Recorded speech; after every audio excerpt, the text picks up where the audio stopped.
Thorough healing is going to include dealing with the emotional stuff, the stress that we've stored in our body. It starts to manifest as symptoms when it hits a boiling point. I want to teach everybody how to do this for themselves, where you can get messages, not even just about your physical symptoms, but about why you keep repeating relationship patterns, why you keep sabotaging yourself at work. Anything that you're aware of, your spirit wants to help you evolve out of it. It needs to change your life. It doesn't do you any good for me to tell you, oh, you were a king in a past life. What does that do for you now? Nothing. There's always a payoff in not changing, or you would have already changed. And it's okay. Everybody's got that. But until you can go reflect and figure out what is that payoff, where is the part of you that says, yeah, I really want this, but if I change, this could happen. Sit still and get really quiet. Focus on your breathing, bring your attention into the center of your chest, and then move your energy and your awareness to that spot, and then ask.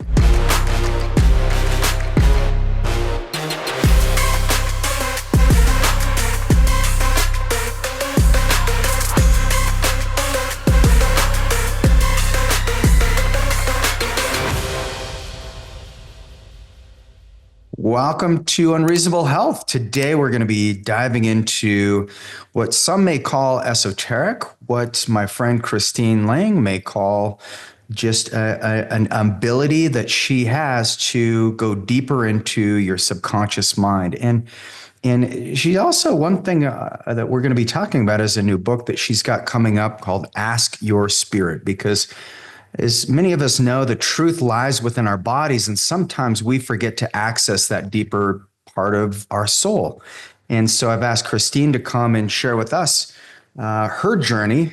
She started out as a lawyer, which you guys will learn, and now she's a highly sought after soul channel, medical intuitive, and energy healer who offers private sessions, workshops, retreats, monthly classes, and guest expert appearances with over 26 years of experience.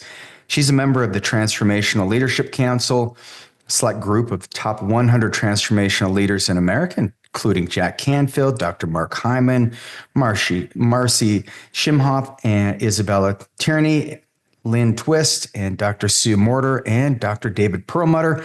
I'm also one of the members of the group, and that's how Christine and I met. She's a phenomenal human, and I'm so happy that you're here with me.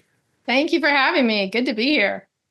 So your journey is unusual because how many lawyers end up becoming medical intuitives? Yeah, I think I might be the only one.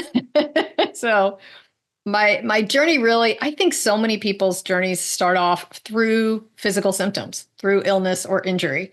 And mine is the same. I was in my second year of law school and developed horrific allergies, and I just sounded like I had a cold forever, and just constantly walking around sneezing and sniffling and blowing my nose. And it was before the days of the allergy meds they have now that don't make you sleepy. So my options were take Benadryl and drink Diet Coke all day to stay awake, or walk around with a box of tissues. And so as soon as I graduated law school, I said, forget it. There's got to be a better way to do this. And I started studying what was then called alternative medicine, and started researching all the different ways that I could help my body heal that didn't involve steroids or different heavy duty things.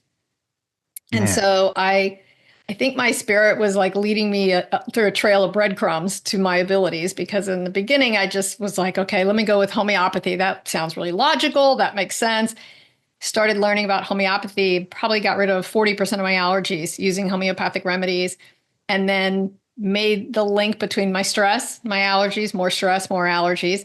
And so I started studying Buddhism and developed a meditation practice, and I learned Reiki or energy healing. And before I would offer a friend an energy treatment, I would say, well, let me go home and take off my lawyer suit and sit and meditate just to change channels in my brain. And when I would do that, I would know things about the person that I had no logical way of knowing. And so I got up the nerve and shared it with my friend. And she said, how do you know that? I said, I don't know. I just knew it when I was meditating. And after my friend left, I went and sat back in my meditation chair and said, who am I talking to? And my spirit said, welcome home. And tears started streaming down my face. And she said, this is who you came here to be. Get ready. And I just started sitting in meditation for 3 or 4 hours a day. And my spirit would show me patterns. This is what it looks like when somebody's lungs are compromised. This is what it looks like when someone's pre-diabetic. And I started getting taught by my spirit about the energetic patterns I was starting to see in people. And so now I eventually learned to channel other people's spirits as well as my own. And so now when a client comes to me with a chronic symptom, I help them figure out what are the emotional causes that are contributing to that physical symptom. It might be 10% of what's going on, it might be 99% of what's going on. But thorough healing is going to include dealing with the emotional stuff, the stress that we've stored in our body that starts to manifest as symptoms when it hits a boiling point. Man. Well, and the interesting thing that you bring is we sat next to each other at a dinner at the Mexico event, Mm-hmm. and I was like, I've got this patient, and I am just at a loss. And the beautiful thing that Christine did is she was willing to meet with the client and did a session with him. And it actually got him to the place to confront the reality of where he was in his situation. And he went from blaming to becoming our biggest fan again. And it Nice. just alleviated a whole lot of complexity in our practice and in my life just through your work. And so, and by the way, the client was just like not willing to go down that road. But what you did actually untangled a lot of these kind of mistruths and this almost like a victim energy that he had, which was amazing. So I really appreciate the work you do. And if you look at the ability that you have to channel your spirit, does everybody have this ability? Everybody has it, but I say think of it like tennis. And I'm playing like Venus Williams. So I can't make you into Venus Williams, but I can get you out on the court and improve your serve, right? I can get everyone to hear messages from their spirit. It's why I wrote my book, because there's no way I can see all the people that are trying to get in with me now. When I open up my calendar, we sell out in minutes. And I just feel badly turning so many people away. So I said, I'm going to write this book to put myself out of business. I want to teach everybody how to do this for themselves, where you can get messages not even just about your physical symptoms, but about why you keep repeating relationship patterns, why you keep sabotaging yourself at work. Anything that you're aware of, your spirit wants to help you evolve out of it. Mm. And by looking, and I appreciate that insight, by the way, because it is a skill that you've channeled, 25 years or what, how Yeah, long has almost it? 30 now, almost 30 years. Almost Yeah. 30 years. What would you say the biggest thing that you've experienced that surprised you that you wouldn't think existed maybe prior to your connection with your spirit? I would say I had studied law of attraction and how thoughts create and all of that, but some of it didn't make sense to me. Like, well, wait a minute, who's thinking about, I think I'll get in a car accident today, or I think, this, my uncle's going to get cancer. I mean, people aren't typically thinking those things in a creative way. So it didn't explain everything for me. And what my spirit has taught me is that roughly half of what we experience are things that we create, right? I get a raise at work because I've worked really hard, things that we've created. But the other half are things that the spirit world creates. Those are what some people might think of as karma or karmic contracts or these different things.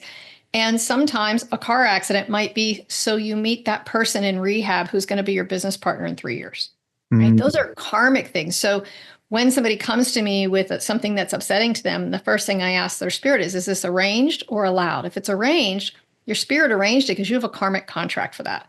And if it's allowed, you were creating something, maybe a bad situation at work because you kept losing your temper with your manager, right? So if it's yeah. allowed, your spirit's allowing it to happen and the universe is allowing it to happen because there's lessons there for you. There's an evolvement and potential growth for you. And then if something is arranged, then it's chosen by your spirit for all the gifts it's going to bring you, even if it doesn't feel great in the moment, right? So I have all kinds of stories of people who got fired and they think it's so unfair and how could this happen? And then a year later, they get their dream job, right? And their spirit is having to orchestrate these things. So to see just how complex the universe is in orchestrating things for our benefit has been very humbling. So how does that relate to free will? I mean, do we have free will? Yeah, because roughly half of what we experience is a result of our free will, right? So there's certain things, who you're going to marry, significant players in your life. Like almost everybody has one teacher that they're like, oh man, that teacher, right? That's a karmic contract. I remember walking into 12th grade English and thinking, oh, I don't want to go into this class.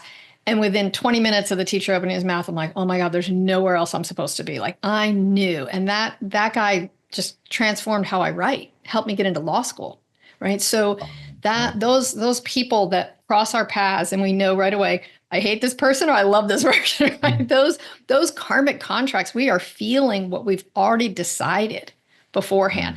So, I will have women come to me who are trying to get pregnant and I'll say, "Oh, I can feel the soul circling around you. And I think it wants to be a girl. I think this is about when it wants its birthday to be," right? We forget about that. Women are just in a row. I want to get pregnant. I want to get pregnant. I'm like, yeah, well, that kid's not ready because they don't want that birthday. They don't want to be an Aquarius. They want to be a Sagittarius or whatever it is. And all that gets honored, right? So yes, there's a free will universe, and our soul agrees to interact with all the other souls that we have karmic contracts with.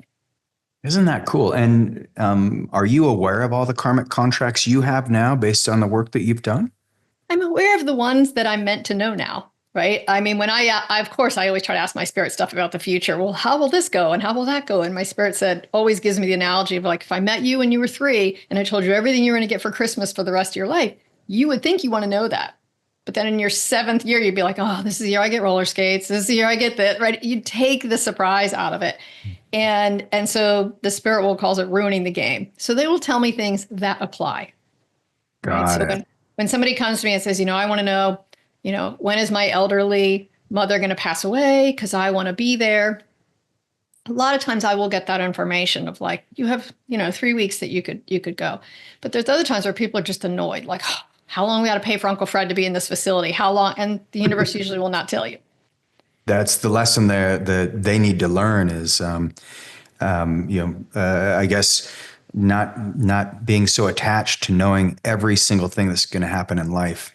This is such an interesting way of looking at it. So if we took it through your legal lens, the Socratic method, what types of skepticism did you have to go through in order to just embrace this new world that you were introduced to? Well, as a lawyer, you can imagine I'm super skeptical anyway. And I was such a cynic. Even now, people are like, oh, you got to meet this person. She's an astrologer, blah, blah, blah. And I roll my eyes, right? And my husband laughs and goes, how can you be a skeptic? Like, you're so out there in what you do. But it really needs to be practical for me. And that's what I say to my clients in my classes and my workshops. It's like, it needs to change your life. It doesn't do you any good for me to tell you, oh, you were a king in a past life. What does that do for you now? Nothing. I want to talk about like the symptoms you have now. That's because you're storing that stress with the person in your office that keeps annoying you and you don't say anything. That's what's giving you that specific back pain in that specific place, right?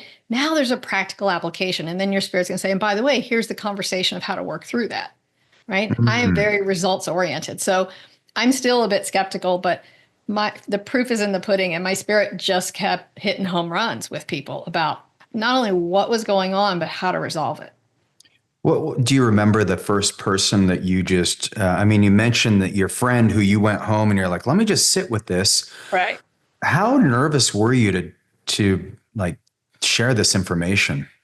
Very nervous because she was coming because she didn't usually get migraines. And she said, I have a migraine that is killing me. And so I said, okay, meet me at my house after I get home from work. And I changed clothes and meditated. And I heard argument about buying a new car. And I thought, what? And I ushered it away like a regular thought meditation, and it floated in again. Argument about buying a new car. And I'm like, what in the? And so she's laying on the table, my treatment table, and I'm putting energy in. And I said, I'm going to just float something out there. Did you by chance have an argument with your husband about buying a new car? And her eyes flew open and she goes, how the hell do you know that? That literally happened last night at 9:00 at night. Like, were you in my house? And I'm like, no, I don't know how I know it. She goes, no, seriously, how do you know? I said, I don't know. And it happened 2 more times with people with things that there was no way for me to know it. And then and not only that, once I said, okay, well, I think that's what this migraine is stemming from. So tell me how you think you felt disempowered, because that's what I think this headache originates from. And she talked about it. She talked it through. By the time she left my house, the migraine was gone. So the fact that, that worked way faster than a typical energy treatment to get rid of a migraine, and the fact that I had that information, those 2 results together were, irrefutable. Oh, that is powerful. And and you'd mentioned this before. It's like there's certain times where people like you just can't get a read. But most does that even happen very often with you? Occasionally somebody's spirit will say, will not connect with me. And usually what they say is not yet. So if Okay. someone is in the midst of something and they're like, I have had clients reach out and they're like, I got fired 3 hours ago. I want to talk to my spirit and I want to know why. And their spirit goes, not yet, because truthfully, you think you want to know, but there's this righteous indignation that really blocks you from hearing anything because you're in upset. And so the spirit world will say, make space for that person to be human. They get to have the human reaction first of being upset. And then they calm down. They can really actually be open to hearing the universe's reasons for why this occurred. Yeah. And so when you say the universe, what is that? Maybe you could define what that means. Well, that's a small task. And just make sure it's very accurate. We're going to run Yeah, this through Chat that's right. GPT and no. So I would say each of us has a soul that's part of the whole, whether we call that God or the universe, universal intelligence, collective consciousness, where I think we can imagine our individuated selves as me versus you, or all of the human population, or earthlings, however broad you want to get. But I think that the universe, I just experience it as a loving energy that is all knowing, right? And so some people call that God. I will refer to it as the universe. So because some people still have trouble with the word God, especially if they were raised in a religious background that was really oppressive to them. So I just see it when I'm channeling somebody's spirit, it's the piece of you that knows your history from day one of this lifetime and knows your desires and knows what the outcomes are that you're desiring. And so it gives me that framework. It might say, well, tell him it's like that movie he watched last week. I don't know what movie you watched last week, but when I hear that in a session, they're like, oh yeah, it does seem like that. That's right. Right. And that people get the references that their spirit gives them. Wow.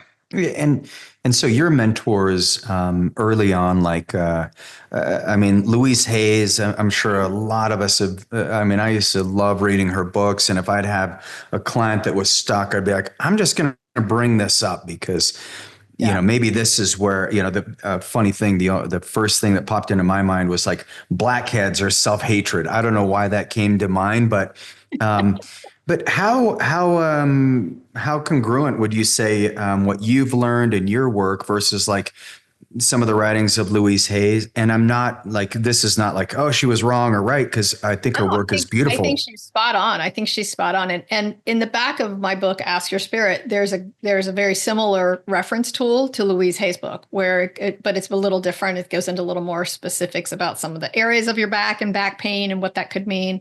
Um, so I think she was spot on, and some of those messages have evolved, right? As we've evolved Totally. since her book Yeah. first came out. And she also used to say, like, everything's always evolving. Yeah. Carolyn Mace and Louise Hay were probably the first two medical intuitives. When I first had these abilities, I didn't even know what to call myself. So I just said, I don't know, I seem to be kind of psychic. I don't know. Right. And so eventually found their work and said, okay, this is what I do. It's medical intuition.